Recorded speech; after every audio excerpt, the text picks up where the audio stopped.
John Stuart Mill was the most influential English-language philosopher of the 19th century. He championed the rights of citizens to participate in politics and to defend their interests in public debate. Citizens' individual rights would only be secure if they had the ability and the education to stand up for them. His utilitarian political philosophy sought to combine insights from both the Enlightenment and Romantic movements to create a new synthesis between the two. He's most famous for his text On Liberty, which defends a set of basic rights of freedom of speech, thought, and character. But he also wrote on utilitarianism, the equality of the sexes, and the future of the labouring classes. I'm James Muldoon, I'm a lecturer in political science at the University of Exeter, and this is an introduction to the political thought of John Stuart Mill.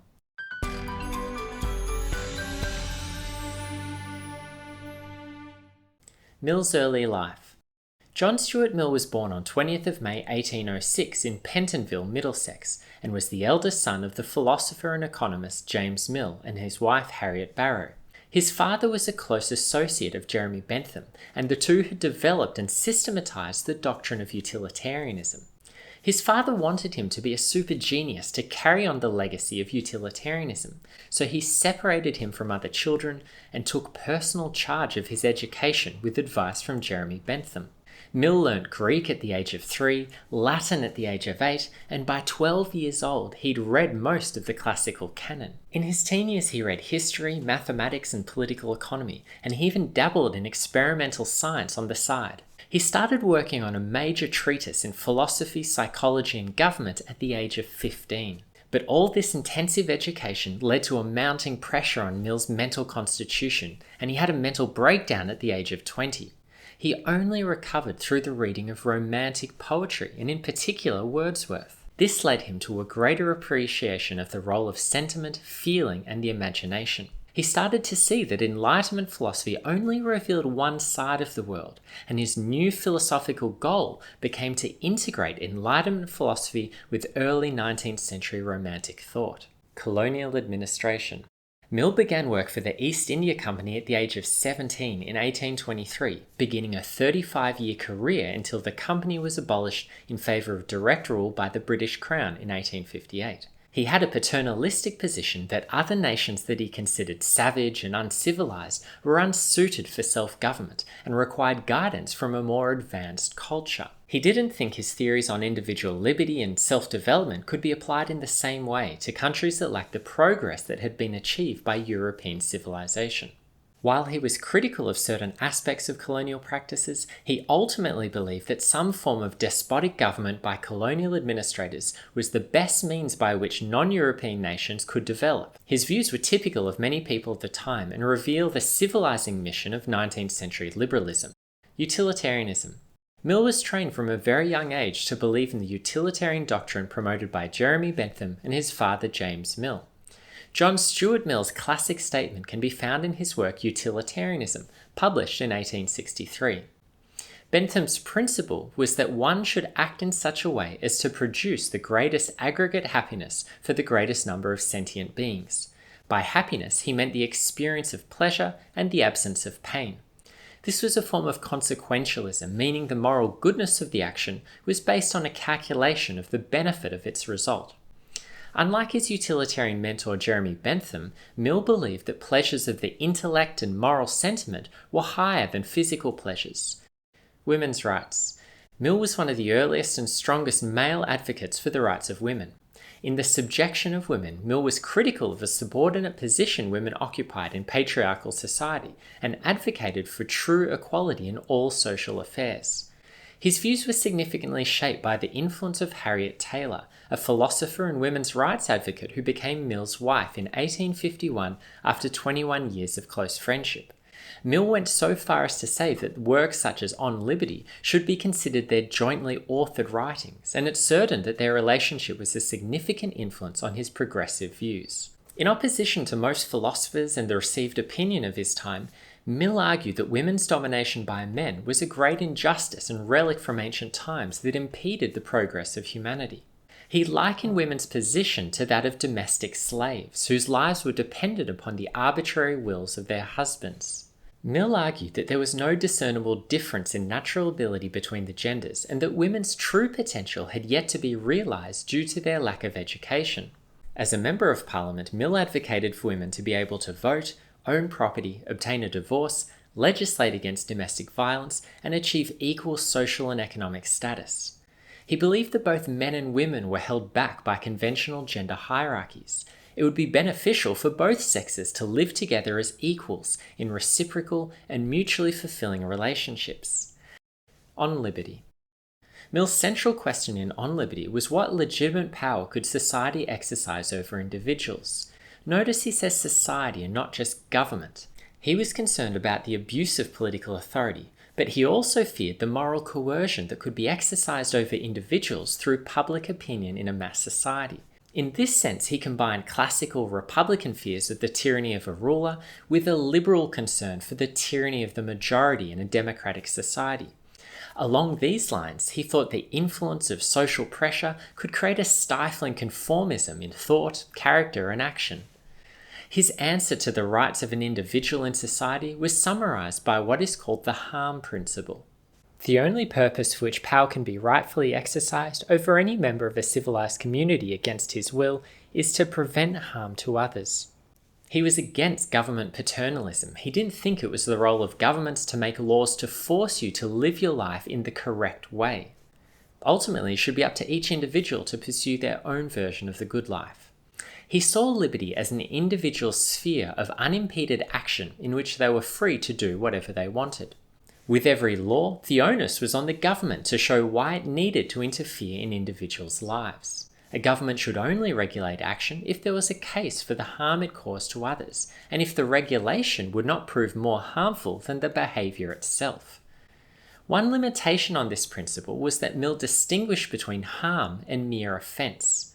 To say that your actions harm another requires more than just a minor or fleeting discomfort. This principle seems clear, but what counts as harm? Mill thought that acts of omission, like failing to save somebody in danger, would also count as harm.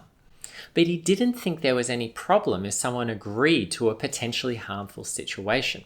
The precise limits of what counts as harmful to others and what action should be regarded as being sufficiently other-oriented to warrant regulation is still a matter of debate. The only exception to this harm principle was when people didn't have their full mental capacity. For Mill, this included children who should be under the tutelage of their parents, but it also included people from non-European nations, who Mill regarded as insufficiently developed to exercise self-government. He based his argument for the defense of certain basic liberties on the idea that this would best enable each person to pursue their own path of self-development and personal progress.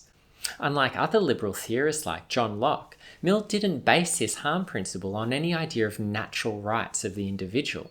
The reason for accepting the principle was because it promoted the development of each individual and the general utility of society. Mill's case for certain basic liberties was therefore based on an observation about the conditions under which human beings flourish and are happy. For him, it required freedom to say and do what they please while being protected from harm caused by others. He held a perfectibility account of human nature as something amenable to improvement through effort. Human nature is not a machine to be built after a model and set to do exactly the work prescribed for it, but a tree which requires to grow and develop itself on all sides according to the tendency of the inward forces which make it a living thing. His philosophy was animated by a vision of humanity as containing a great diversity of individuals that should be allowed to flourish in many different directions. Freedom of thought and discussion. In On Liberty, Mill defended free discourse as an important precondition of social progress. He thought that dangerous or unpopular views should not be censored, but should be able to compete in the marketplace of ideas. If they were wrong or harmful, they would be demonstrated as such in public debate. Mill thought that free speech had benefits for the individual and society. First, individuals would be more likely to see the error of their ways if they engaged in an open exchange of ideas. Even if people were right about their opinion, there was a benefit in them being forced to defend this view publicly, because this would prevent the ideas from becoming an unchallenged dogma. He also argued that non-conforming opinions could be useful to society because they often shed light on a problem from a different point of view. Mill thought that there was a plurality of perspectives on life and that no single position expressed everything that was important. Particularly on matters of politics, truth was multidimensional and required different standpoints to understand it more fully. Freedom of the press was also an important weapon against tyrannical government. For those acting in the public interest, they had nothing to fear from the publication of the truth. Freedom of character. Mill thought that one of the great tendencies of the 19th century was a general decline of aristocratic values and a growth of equality. This trend presented great possibilities for improving society, but it also contained certain dangers of a loss of individuality and a conformism. Against this tendency, he argued for the liberty of individuals to develop their own unique personalities and traits according to their own desires. He saw human beings through a romantic lens of complex living organisms that required growth and development. It was impossible to prescribe one correct form of life for all of society. Each individual should decide for themselves how to pursue their own version of the good. He appealed to the ideals of self-development, authenticity, and an all-rounded human flourishing.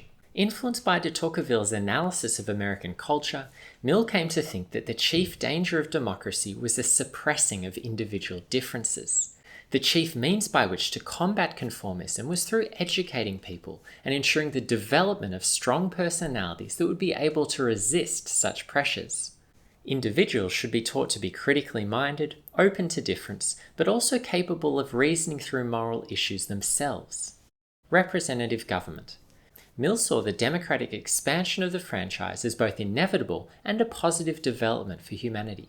Participation in politics for Mill had a morally and politically educative effect on individuals. He therefore defended representative democracy as the best form of government to encourage individuals' self-development. Politics provided moral training and encouraged people to develop their sympathy for others and see things from the point of view of society as a whole. He was critical of many of the vestiges of an older aristocratic way of life, such as an unelected British House of Lords and press censorship. He supported representative democracy rather than a more direct version because he thought direct democracy would be impractical and that representatives would be best to promote the common good. He agreed with Edmund Burke that representatives were not merely delegates of voters, but had a duty to make up their own mind about what was in the common good. He was concerned with government being composed of members as educated as possible so they could make wise decisions in Parliament.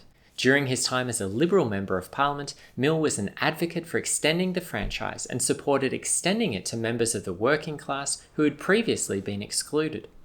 But his support for democracy was limited on key issues. Although he thought everyone should have some voice in politics, he argued for a system of weighted voting, where your level of education would determine how many votes you received.